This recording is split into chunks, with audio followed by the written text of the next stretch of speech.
ভাবুন তো, এমন এক দেশের কথা যেখানে গ্রীষ্মকালে মাঝরাতেও দিব্যি সূর্য আলো ছড়ায়, আবার শীতের দীর্ঘ কয়েক মাস সূর্যের দেখাই মেলে না। চারিদিকে বরফে ঢাকা পাহাড়, গভীর নীল জলরাশি আর পৃথিবীর অন্যতম সুন্দর প্রাকৃতিক দৃশ্য দিয়ে সাজানো এই দেশ। বলছি স্ক্যান্ডিনেভিয়ান অঞ্চলের বরফ আর পাহাড় ঘেরা দেশ নরওয়ের কথা। একসময়ের দুর্ধর্ষ ভাইকিংদের এই দেশ কিভাবে আজ বিশ্বের অন্যতম সুখী, ধনী আর শান্তিপূর্ণ একটি রাষ্ট্রে পরিণত হলো। চলুন আজ ঘুরে আসি প্রকৃতির এক জীবন্ত জাদুঘর নরওয়ে থেকে।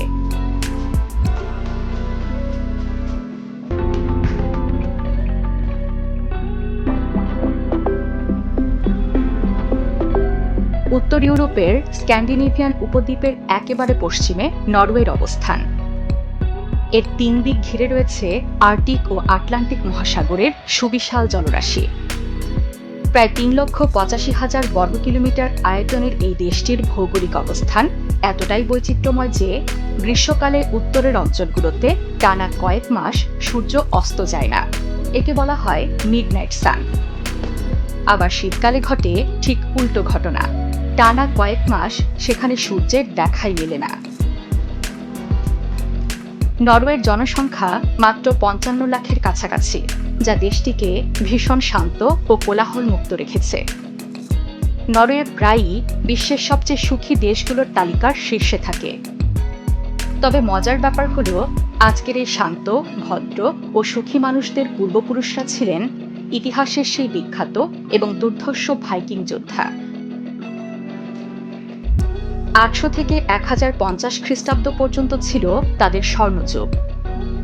নিজেদের তৈরি অসাধারণ সব কাঠের জাহাজে চড়ে তারা উত্তাল সমুদ্র পাড়ি দিয়ে গোটা ইউরোপ দাপিয়ে বেড়াতেন।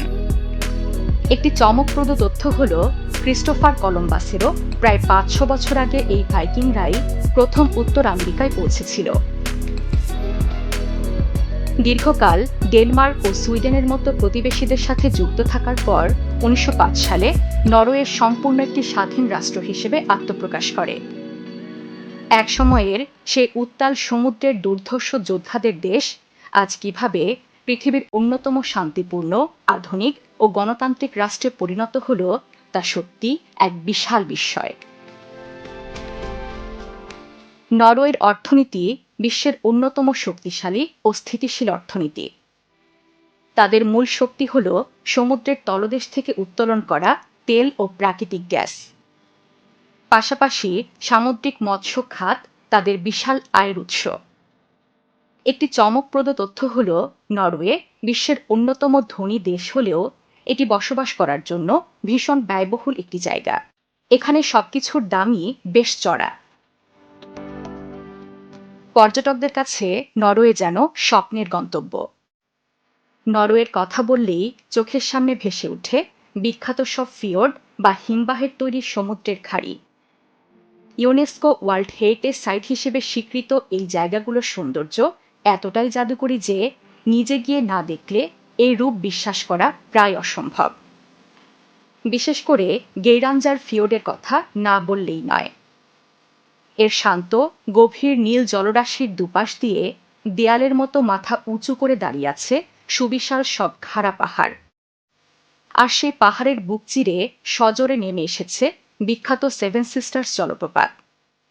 জল আর মেঘের এই অপূর্ব মিতালি পর্যটকদের এক অন্য জগতে নিয়ে যায়। এখানকার নিস্তব্ধতা আর বিশালতার মাঝে দাঁড়িয়ে আপনার মনে হবে এ যেন শিল্পীর তুলিতে আঁকা পৃথিবীর বুকে এক টুকরো স্বর্গ। নরওয়ের দীর্ঘতম এবং গভীরতম ফিওর্ড হল সোনে ফিওর্ড। এই বিশাল ফিওর্ডেরই একটি জাদুকরী অংশ নেরয় ফিওর্ড। পাহাড়ের বুক চিরে বয়ে চলা এই ফিওর্ডে নৌকায় বা ক্রুজে ঘুরে বেড়ানো সত্যি এক জাদুকরী অভিজ্ঞতা। শীতকালে উত্তরের আকাশে আলোর নাচ বা নর্দার্ন লাইটস দেখতে প্রতি বছর লাখো পর্যটক এই বরফের দেশে ছুটে আসে। বিশেষ করে নরওয়ের ট্রমসো শহর বা লোফেটেন দ্বীপে এই আলোর ম্যাজিক সবচেয়ে ভালো দেখা যায়। প্রচণ্ড শীতে রাতের অন্ধকার আকাশের দিকে তাকিয়ে থাকতে থাকতে হঠাৎ করে শুরু হয় চমক। চোখের সামনেই সবুজ, গোলাপি আর বেগুনি রঙের আলো নদীর মতো ঢেউ খেলতে থাকে। বিজ্ঞানের ভাষায় এটি একটি প্রাকৃতিক ঘটনা হলেও নিজের চোখে দেখলে আপনার মনে হবে কেউ যেন জাদু বলে বিশাল আকাশটাকে নানা রঙের সাজিয়ে দিয়েছে। যারা অ্যাডভেঞ্চার বা হাইকিং করতে ভালোবাসেন তাদের জন্য নরওয়ের পালপিট রক যেন আক্ষরিক অর্থেই এক স্বর্গ। কল্পনা করুন, শান্ত জলের ঠিক উপরে প্রায় ৬০৪ মিটার উঁচুতে শূন্যের ওপর ভেসে থাকা এক বিশাল সমতল পাহাড়ের চূড়া। দীর্ঘ হাইকিং শেষে এই চূড়ার প্রান্তে দাঁড়িয়ে নিচের নীল জলরাশি আর চারপাশের পাহাড়ের যে শ্বাসরুদ্ধকর দৃশ্য চোখে পড়ে তা জীবনের অন্যতম সেরা এক রোমাঞ্চকর অভিজ্ঞতা। প্রকৃতির বিশাল পাহাড়কে হার মানিয়ে রাস্তা তৈরিতে নরওয়ের জুড়ি মেলা ভার। তাদের এই অবিশ্বাস্য ইঞ্জিনিয়ারিংয়ের এক অনন্য নিদর্শন হল লাডাল টানেল। প্রায় ২৪.৫ কিলোমিটার লম্বা এই সুড়ঙ্গটি বিশ্বের দীর্ঘতম সড়ক টানেল হিসেবে পরিচিত। সুবিশাল পাহাড়ের বুক চিরে তৈরি এই পথটি দেখলে মনে হবে এ যেন মানুষের অদম্য মেধা আর প্রকৃতির এক দারুণ লড়াইয়ের গল্প। নরওয়ের রাজধানী অসলো হল এমন এক চমৎকার শহর যেখানে আধুনিকতার সাথে প্রাচীন ইতিহাসের এক অপূর্ব মিতালি ঘটেছে। শহরের একদিকে যেমন চোখে পড়বে নজর করা সব আধুনিক আর্কিটেকচার, অন্যদিকে রয়েছে রোমাঞ্চকর প্রাচীন ইতিহাস। অসলোর আধুনিক স্থাপত্যের কথা বলতে গেলে প্রথমেই বলতে হয় অসলো অপেরা হাউসের কথা। সমুদ্রের তীরে সাদা মার্বেল পাথরের তৈরি এই ভবনটিকে দূর থেকে দেখলে মনে হবে যেন একটি বিশাল হিমবাহ বা বরফের খণ্ড পানিতে ভাসছে। মজার ব্যাপার হলো দর্শনার্থীরা চাইলে এর ঢালু ছাদের ওপর দিয়ে হেঁটে একেবারে চূড়ায় উঠে যেতে পারেন। আধুনিকতা থেকে এবার একটু অতীতে ফেরা যাক। এখানে আপনার জন্য অপেক্ষায় আছে বিখ্যাত ভাইকিং শিপ মিউজিয়াম। এই মিউজিয়ামে গেলে আপনি আক্ষরিক অর্থেই ১০০০ বছর পিছিয়ে যাবেন। এখানে সযত্নে রাখা আছে নবম শতাব্দীর ৩টি বিশাল এবং আসল ভাইকিং কাঠের জাহাজ। উত্তাল সমুদ্রপথে দাপিয়ে বেড়ানো ভাইকিংদের জীবনযাত্রা এবং তাদের নিপুণ কারুকার্যের এক জীবন্ত প্রমাণ এই মিউজিয়াম।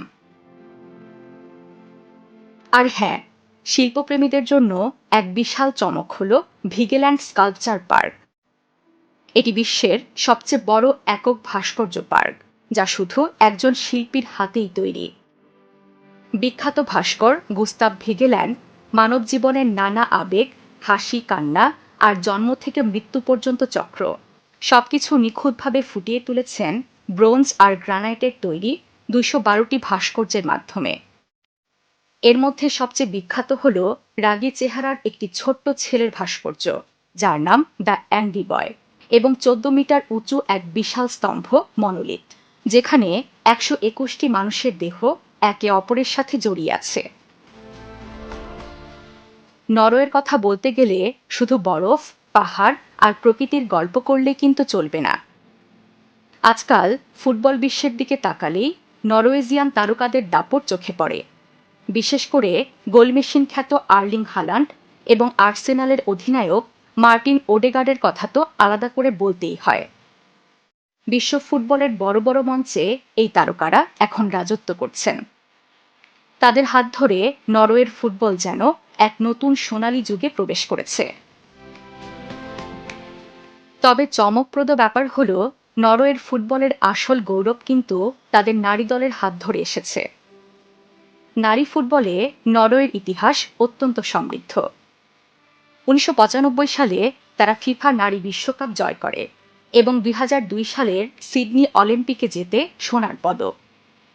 শুধু তাই নয়, নারী ফুটবলের ইতিহাসে প্রথম ব্যালন ডি'অর জয়ের রেকর্ডটিও কিন্তু একজন নরওয়েজিয়ান তারকার দখলে। তার নাম আদা হেগেরবার্গ। খাবারের দিক থেকে নরওয়েজিয়ানদের প্রধান পছন্দ হল নানা ধরনের সামুদ্রিক মাছ, বিশেষ করে তাদের আইকনিক স্যামন ফিশ। তবে মজার ব্যাপার হল আমরা যে জাপানি স্যামন সুশি এত মজা করে খাই, তার শুরুটা কিন্তু জাপানে হয়নি। ১৯৮০-এর দশকে নরওয়ে প্রথম জাপানিদের কাঁচা স্যামন দিয়ে সুশি তৈরির এই অভাবনীয় আইডিয়াটি দিয়েছিল। নরওয়ের ক্রিসমাস উদযাপন একেবারেই রূপকথার মতো সুন্দর। চারিদিকে শুভ্র বরফে ঢাকা পথঘাট, আর তার মাঝে ঝলমলে আলোয় সাজানো ক্রিসমাস ট্রি। সব মিলিয়ে এক জাদুকরী পরিবেশ তৈরি হয়। ক্রিসমাসের মাসখানেক আগে থেকেই নরওয়েতে জুল বোর্ড বা বিশেষ ভোজসভার আয়োজন করা হয়। এ সময় বন্ধু বান্ধব ও সহকর্মীরা মিলে একসাথে প্রচুর খাওয়া দাওয়া আর আনন্দ করে। নরওয়েতে ইস্টার উদযাপনের ধরনটা সারা বিশ্বের চেয়ে একদম আলাদা এবং বেশ মজার। ইস্টারের ছুটিতে শহরের বেশিরভাগ মানুষ শহর ছেড়ে পাহাড়ে তাদের ছোট কাঠের কেবিনে চলে যায়। সেখানে গিয়ে বরফের মাঝে স্কি করা, রোদে বসে কমলা লেবু খাওয়া আর কুইক লুন্স নামের একটি বিশেষ চকলেট খাওয়া তাদের বহু পুরনো ঐতিহ্য। ইস্টারের ছুটিতে নরওয়েজিয়ানরা রহস্য বা ক্রাইম থ্রিলার গল্পের বই পড়তে বা সিনেমা দেখতে ভীষণ ভালোবাসে। এই অদ্ভুত ঐতিহ্যকে তারা বলে ইস্টার ক্রাইম। এ সময় টিভিতেও প্রচুর গোয়েন্দা সিরিজ প্রচার করা হয়। শীতকালে উত্তর নরওয়ের ট্রমসো শহরে নর্দার্ন লাইটস ফেস্টিভ্যাল অনুষ্ঠিত হয়। সারা বিশ্ব থেকে আসা বিখ্যাত মিউজিশিয়ানরা এখানে পারফর্ম করেন। খোলা আকাশের নিচে মাথার উপর উত্তরের রহস্যময় আলোর নাচ, আর চারিদিকে দারুণ সব মিউজিক দর্শনার্থীদের এক অন্য জগতে নিয়ে যায়। বরফ আর পাহাড়ের এই দেশে প্রকৃতি যেন নিজের হাতে তার সেরা রূপটি ঢেলে দিয়েছে। একসময়ের দুর্ধর্ষ ভাইকিংদের এই দেশ আজ পৃথিবীর বুকে শান্তি, সমৃদ্ধি আর অপার্থিব সৌন্দর্যের এক অনন্য প্রতীক। নরওয়ে ভ্রমণ হয়তো আপনার পকেটে কিছুটা টান ফেলতে পারে, কিন্তু এখানকার শান্ত ফিওর্ড, রহস্যময় নর্দার্ন লাইটস আর পাহাড়ের চূড়ার যে অভিজ্ঞতা আপনি পাবেন, তা যে আপনার জীবনের অন্যতম সেরা স্মৃতি হয়ে থাকবে সে কথা নিশ্চিত করে বলাই যায়। প্রকৃতির এই স্বর্গরাজ্য নরওয়ের কোন বিষয়টি আপনার সবচেয়ে বেশি ভালো লেগেছে কমেন্ট করে আমাদের জানাতে ভুলবেন না। আর এমন আরও অজানা ও রোমাঞ্চকর সব দেশের গল্প শুনতে বিশ্বপ্রান্তরের চ্যানেলটি সাবস্ক্রাইব করে আমাদের পাশেই থাকুন।